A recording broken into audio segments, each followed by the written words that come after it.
everyone, and I'm very pleased to say welcome back to the channel.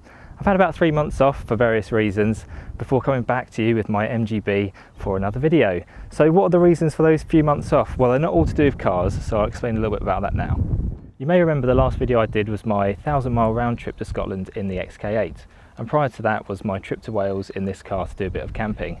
Now at the beginning of the year I had every intention on doing more videos like that and bring them to you, but we'd made a decision to sell our house, and every moment sort of since then it's either been bad weather or doing DIY on the house to get it ready for sale.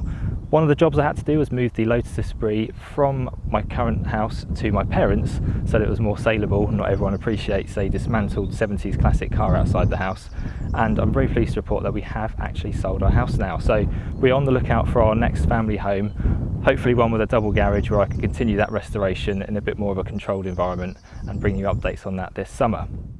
So I had planned to use the MG, despite all the house stuff going on in the early part of this year, to take it to the Bicester Heritage Sunday Scramble, the first one of the year in fact. Now after the Wales trip I did have a bit of an issue with the rear suspension where some of the nuts on the U-bolts that hold the leaf springs to the rear axle were a bit loose. It made the car wander all over the road. I was a bit worried it was more serious than that, but just tightened them up, fixed it. But the bigger problem that I had was that it didn't start, and I tried to troubleshoot it as a starter motor problem. I replaced the solenoid and the starter motor, and it's quite an involved job. I tried to make a video on it, I didn't really know what I was doing, so I never brought that one out.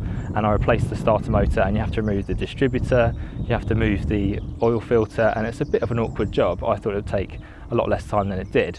However, fitting a new starter motor and the car still didn't start, and I think I just had a bad earth. So lesson learned, check that before taking half the car to bits, but at least I have a brand new starter motor now which is guaranteed for a couple of years, so that's no bad thing. And I've learned how to change a starter motor, which could come in handy for the future. I'm pleased to report that I did go to the Bicester Heritage Sunday Scramble, but in the XK8, and on my travels around the event I caught a glimpse of Harry Metcalf, a personal hero of mine from Harry's garage, and he was there with his Porsche Turbo Special Edition from the 80s, which was great to see. Now I have actually signed up for the next Sunday Scramble, and hopefully this car is going to get me there.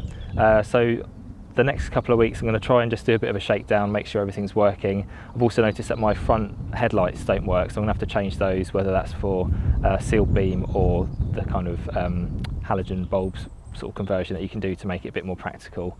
But yeah, I want to just get out and drive it, so that's what I'm going to do now.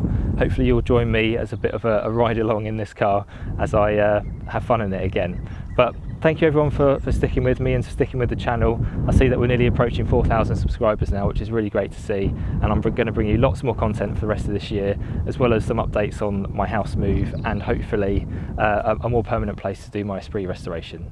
Thank you so much for watching, and I'll catch you again next time. Bye bye.